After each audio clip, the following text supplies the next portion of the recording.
Good morning, everyone. Good morning, Queensland. So I can report that we have had 5 new cases overnight. So 2 are overseas acquired, detected in hotel quarantine, and 3 are locally acquired. So this means we have some good news today and some not so good news. So I just want everyone to bear with me as I go through it. It's a little bit complicated, but I think we've got a way through. So one is the partner of yesterday's airport case. So quite comfortable about that, but our contact tracers still need to do a little bit of work there. Now, there's another 2 that have just popped up this morning. It's a mother and daughter from Carindale. They got symptoms and were tested yesterday, and they have been out quite extensively around Brisbane. So we really need our contact tracers, and this is the advice of Dr. Young, to really get on top of this issue quickly today. So I want to thank everyone who's come out and got tested. So we've had 26,993 tests in the last 24 hours, and we've had 17,436 vaccines in the last 24 hours as well. So that's really good. So what does that mean? So I really need people to listen to this, because it is a bit of a mixed bag, but I think if we all do the right thing, we can get through this together. So the lockdown tonight will end for the following LGAs. Okay, so I'll go through them. Noosa, Sunshine Coast, Ipswich, Logan, Redlands, Gold Coast, Scenic Rim, Lockyer Valley, Somerset and Townsville. But there will be restrictions that will continue to apply. And those restrictions will be in place for the next 2 weeks.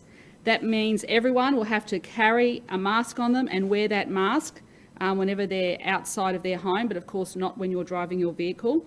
But obviously that means going to shopping centres, hospitals, aged care facilities, churches, everywhere else. This is our added protection at the moment until everyone gets their vaccine. Okay, now secondly, because our contact tracers need that extra time, we need another 24 hours. So I'm really asking people in the Brisbane City Council and Moreton Bay local government areas, the lockdown will continue for 24 hours. Now, we will come back early tomorrow morning once our contact tracers get on top of this, and we'll look at the case numbers overnight. So I want to thank everyone for doing the right thing, but as you can see, we've just got a situation at the moment that has just come in, and we really need to give the people, our contact tracers, the time to do that. So Dr. Young will go through in a bit more detail where the mother and daughter have been. It's early days, we'll get more information during the day, but it is absolutely vital that we get on top of this today, everyone. So I'm just asking for that extra 24 hours. And the final thing I'll just say before handing over to Dr. Young is that at National Cabinet this morning, we are asking for that reduction in overseas international arrivals. Our hotels are stretched. We are basically at capacity. And the Deputy Commissioner will give the numbers on how many we're at, but we are at that capacity. We're stretched. We need an immediate reduction by 50%. So I'll be raising that this morning at National Cabinet. So thank you everyone for doing the right thing. Please stay safe, and I'll hand over to Dr. Young. Thank you, Premier. So yes, we have 3 locally acquired cases overnight. So one is the partner of the woman who worked at the Qatar airline counter, and he is the index case. So he's acquired it at the airport and then given it to his partner. I have the whole genome sequence result on the lady, and she has the Delta variant. It is not clustering with any known case in Queensland or Australia, and on the international database it looks like it's closest to some cases in India, but we just need to confirm that. So it looks like the gentleman who's now the new case acquired it probably from international airline crew. He's a luggage handler at the airport, so we think he's probably got it from international crew, given that there's no clustering with any known Delta variant case in Queensland, and then he's given it to his partner. He has now recovered, so we picked him up on serology testing. He's got neutralising antibodies, so we think he's recovered. Now, we already, of course, had done contact tracing because we were always concerned that he might be positive, so we can immediately activate that today and get in touch with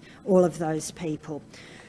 Then 2 new cases that have come in overnight. At this stage, I don't have any information on how they're linked to any other cases, so we'll work that through today.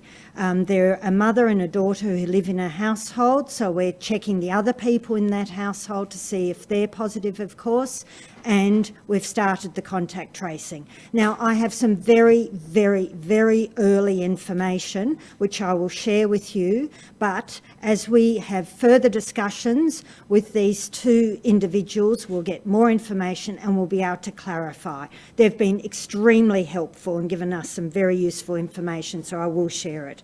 So they were out at the Harris Farm Markets at West End on Sunday the 26th from 11:50am till 1:50 p.m.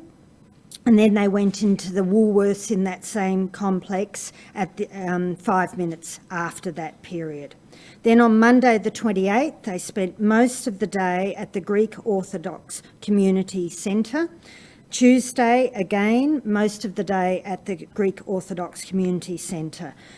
But also on Tuesday, from 7:20am to 7:30am, they were at the Espresso Engine coffee shop. From 9:30 at the Woolworths Metro at Turbot Street for 5 minutes.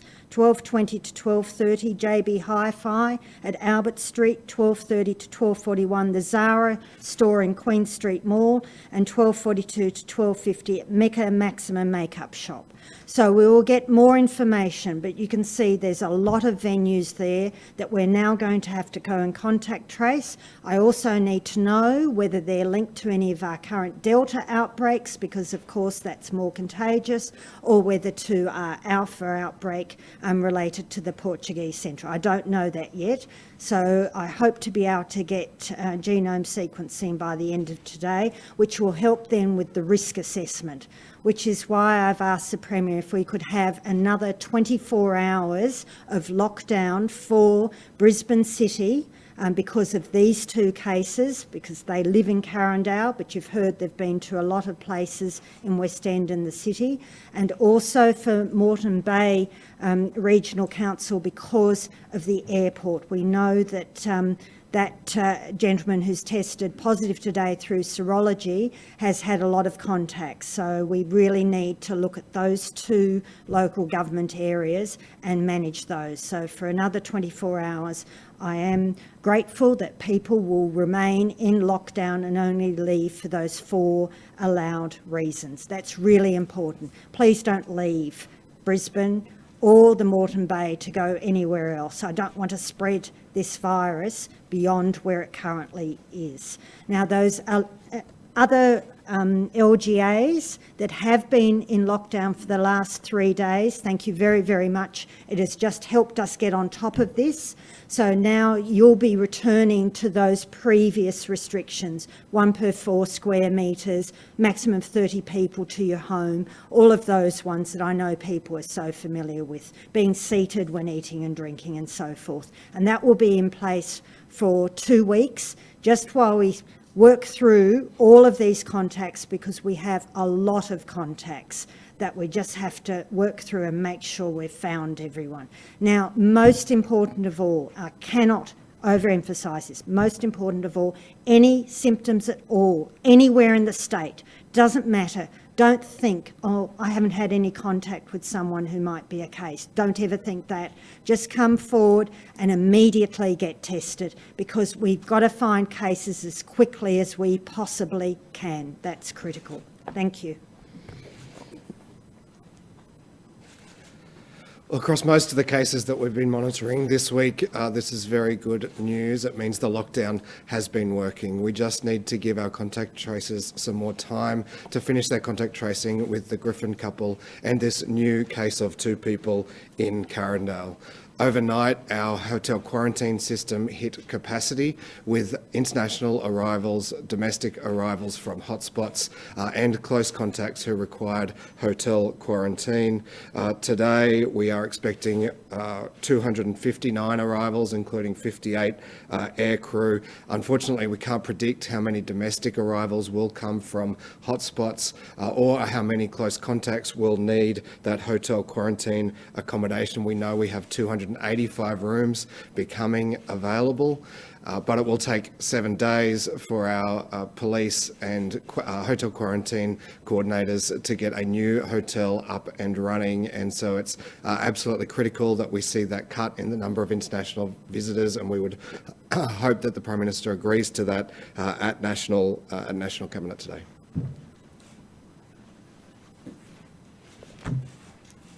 So thank you to everyone in Queensland for coming out and getting tested in record numbers. We need to keep this up. So as the Chief Health Officer said, no matter where you are in Queensland, whether you're a resident or a visitor, please, if you have any symptoms whatsoever, come get tested. If you are contacted by health as a close contact and told to get tested, whether you have symptoms or not, please find your closest testing centre, whether it's a public or private or Commonwealth site, and go get tested. I've already spoken to my department about testing capabilities around Capalaba and around Brisbane City Council and Moreton Bay to make sure that we have the capacity on any surges that happen over the next 24 hours. We need you to come out and get tested. The only way we can trace and contain this virus is to ensure that we have a very high level of testing, and I thank all Queenslanders for cooperating over this lockdown over the last 3 days and what we're asking of you over the next 24 hours.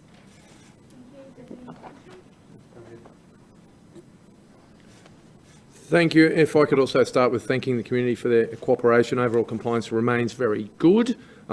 We did see, however, 358 masks handed out in total so far. Yesterday, unfortunately, we saw 4 penalty infringement notices issued, and that included 1 penalty infringement notice associated with the beauty parlour at Newstead, and investigations remain ongoing into that particular matter. And we had 1 arrest associated with COVID, where a person refused to wear a mask and then refused to tell us their details. Not a particularly wise choice. As the Deputy Premier indicated, we are at capacity in terms of our hotel quarantine. The breakdown of that is that we currently have 3,097 persons in hotel quarantine, the breakdown being 753 domestic, 2,459 international passengers.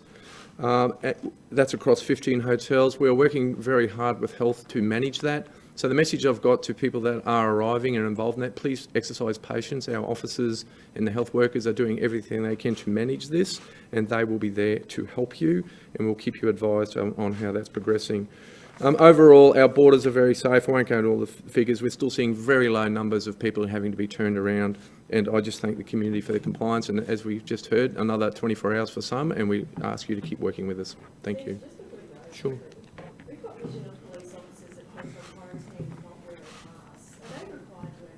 Yeah, look, I'm fully aware of that one and been fully briefed on it. Those officers in that particular instance, and it wasn't just officers or other quarantine workers as well, are completely compliant with the directions.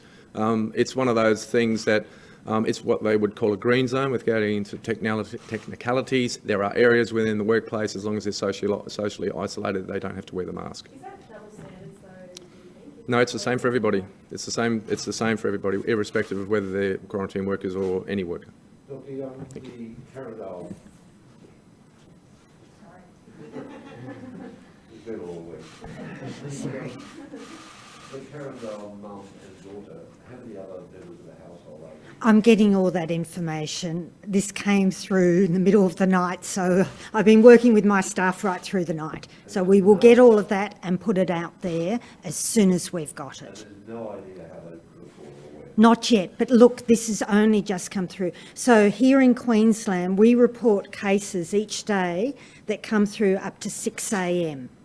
So we don't have a lot of time to check all this information. You would notice that, for instance, New South Wales cuts off at 8 p.m. the night before, so that they've got more time to collect this. But I think it's important to get this out as soon as I get the information. No, it doesn't, because those people only just came through for a short time in Townsville and then went to Magnetic Island. And really, you can tell, they've managed to not go out broadly. They've been on holidays there, so they've remained there. So it doesn't surprise me. The amount of testing that has been done up there has been absolutely fantastic. So that's why I'm pretty confident. Do you think it's likely that there are more undetected cases in the community, particularly in Brisbane at the moment? I don't think it's likely, because I didn't give these numbers, but the testing rate is fantastic. So we did 26,993 tests, which is just amazing, on 26,610 people. So I thank every single one of those. And with that amount of testing, I can be reasonably comfortable that we're unlikely to have a significant chain of transmission going on. So that's why we just need now, because we've got these two people, I'm very, very grateful they came forward. They weren't known contacts. They hadn't been to places that would trigger a thought in someone's mind. They've come forward and got tested. And so now we can go and investigate how they might have got it, where they've been, all of those things. These lockdowns, they're very destructive for small business. Yes. If the argument is contact tracers need more time, could you not just get more contact tracers, double the amount you have? We've done all that, but as I said, we got this information. I can show you my phone. I think it came through to me at 1:35 a.m, something like that. We got that information in the middle of the night, and the contact tracers have started. So these poor people have been kept up all night being spoken to. So that's how I've read out that information this morning. And now we have to go and find. So I hope that all of these venues have been using the QR code, because then we can immediately contact those people, and it will happen very quickly. If they haven't been using a QR code, then it will take us longer. So we've got plenty of contact tracers. I probably do, but I don't have it there in front of me. Airport worker, you said he's recovered, correct? Sorry, he's recovered, yes. Yes. What would it take for the lockdown to be extended further beyond tomorrow? I need to find out all this information. It's too early to make... So do you think it'll be extended further? Well, we've extended it today because of these totally unknown cases, but let's just get through today. It's too hypothetical, I'm sorry. It's a very sensible question. I would hope that it doesn't need to be extended. Dr. Young, with the receptionist at the hospital that tested positive, what's the rules for testing? You know how in quarantine they have to be tested once a week. Yeah. What's the rules in hospital, and why was her infection not picked up for 10 days? The same reason that she wasn't vaccinated. So the hospital did not consider her a worker in the COVID ward. So therefore she wasn't getting daily tests. Dr. yesterday you said that you'll have to focus on second doses for vaccines. Does Yes. that mean people who may have booked their first dose might have their appointment cancelled? We hope not. We hope that we'll be able to manage all of those, but we might have to stop some of those walk-in cases. So people really need to make sure they've got a booking. And would that be for Pfizer? Yes. So we're doing the modelling at the moment. Has there been initial findings that how that transmission occurred at the Prince Charles Hospital? No, that investigation was put in place yesterday. When do you expect that to be finalised? When they've had a chance to go and investigate, remembering that the key person is a case, so they won't be able to talk to that person till they've recovered.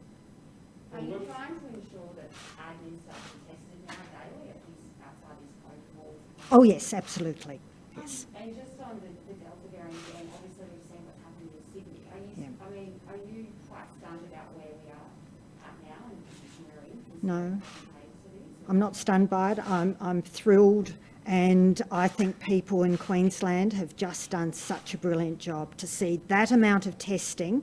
And I know some people have had to wait in queues for quite a lengthy period. So to persevere and to do that helps all of us and protects us. And because of that amount of testing, I can make the decisions. Can I just ask, what would your message be to small business owners, Yeah. even struggling right now, and these lockdowns seem to be extended based on 1 or 2 cases. We're not going to reach the vaccine targets for months and months. I mean, how do they plan between now and the end It's of the year? incredibly difficult, and it's unfortunately we're in a world pandemic, and no one knew that the virus was going to keep mutating, that we were going to have this highly contagious Delta strain now.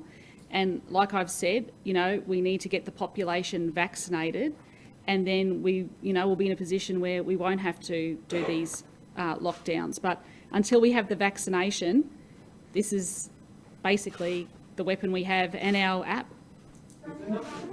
Sorry. Yeah, thanks for that question. And I had a good discussion with Dr. Young about that this morning. And what we would like to see is every Australian who is eligible to be offered the vaccine. And once that happens, then I think that's the critical criteria for the federal government to make a decision. Is that irrespective of race? Just as Sorry, I think you think about it, if, for example, members of your family had not had that offer of the vaccine and the virus came in and they ended up on ventilators, you wouldn't forgive yourself. So I think every eligible Australian should have the opportunity to have been offered a vaccine, and then I think we then need to look at, well, because what we're going to see in some countries is that some countries will get their population vaccinated and then they'll open up. Just to be clear though, Yes. irrespective of the actual vaccination rate, just as long as the population has all been offered a vaccine, you're comfortable with borders? Yes, as long as, well, that's a federal government issue about the international borders, but in terms of, I think everyone would feel comfortable if they knew that every single person in their family had been offered the opportunity for a vaccine. So you're referring to state borders in terms of keeping them. Yes, yes. Very Yep. briefly, your baggage handler is supposed to be tested at every shift, at the start of every shift, given the exposure of the baggages at the airport? No, they're not seen, sorry. No. This is, remember that the Commonwealth Government manages and owns our international airports, so it's really a question best put to them. I've certainly offered that everyone who works at our international airport get vaccinated, and I know a lot of people there have taken up that offer, and I'll continue to push that offer. No, we don't test every single person who works at the international airport every shift. We test the border workers, so those people who knowingly have interaction and have to manage those international passengers as they come through, but we don't test the baggage handlers. Just to clarify, people who say like work in Brisbane but then live in Logan, do they follow the Brisbane lockdown or the Logan lockdown? So it's if you've been in that LGA, you're covered by that. So people can, one of the reasons you can leave your home, of course, is for essential work that you can't do from home, but otherwise you can only leave for exercise, caregiving responsibilities, healthcare and purchasing essential goods. On the mum and daughter, were they symptomatic? Yes, And they yes. took testing? Exactly, they're brilliant. Yep, they're really good. Sorry. Sorry, I didn't see you over the lectern, Jack. Something about my height. Yeah. Have you been able to guarantee that every worker in a COVID ward is now, outside of COVID ward, is now vaccinated? So again, my hospital and health services have assured me that the 1A group continue to be vaccinated, those working in the COVID wards. As I say, this young lady, there is a dispute as to whether she is deemed to be part of 1A because she didn't work physically inside the ward, she worked in a separate area, and we'll work through that. But what we've said, and we wrote to the 5 hospitals yesterday, saying why should we not extend our 1A definition to include everyone, admin staff, cleaners, wardies, doctors, nurses who work in the entire hospital precinct if they have COVID patients in those hospitals, so those 5 hospitals. And I welcome what I've read this morning, the AMA and the Nurses and Midwives Union saying they support that and want to work with the government about what we do with those who can't, for health reasons, they may be pregnant, other reasons can't get a vaccine, whether they be redeployed to other hospitals and that. But we'll work through that. We've put that offer out to those 5 hospitals. In the meantime, we are ramping up our capabilities at those 5 hospitals over the weekend to make sure every health worker who wants it at those 5 hospitals can get it. But I can tell you right now that every one of those 5 hospitals are basically 70% or above already first dose, and we've got very high rates of second dose across those 5 hospitals. So they're ensuring that unvaccinated people aren't working in the COVID wards at the moment? I've been assured of that, but I'm also asking them to show me how they satisfy themselves of that assurance. So I'm being told yes, that they are meeting all the directive requirements, but I am asking those hospitals and those hospital and health services to show me that. Can I just, because we didn't mention this yesterday, we do have one of our COVID patients who's in ICU now from the Portuguese Family Centre. So thankfully this person, I believe he's 69-year-old male, is not on a ventilator at this point, but he is in ICU. So I just want to, our thoughts go out to him and his family right now at this time. Is he the manager or the owner? I'm not sure if he's the manager, we just know he's a gentleman associated with that. Thank you. How is with vaccine supply at the moment? We're doing the modelling right now. We'll have more to say in that in the next couple of days, but we're going through the modelling at the moment about how much vaccine we have on stock, the bookings we've got for first doses, and the number of people who are due to have second doses over the following weeks. Can I know how many people are on the wait list to get a vaccine who have registered but haven't had an appointment? Is that being... I've asked for that number. I've got the other numbers coming in about how many are due for first dose, how many are due for second dose over the coming weeks. I've also asked how many are waiting on our waiting list who have registered an interest. Thank you. Thank you.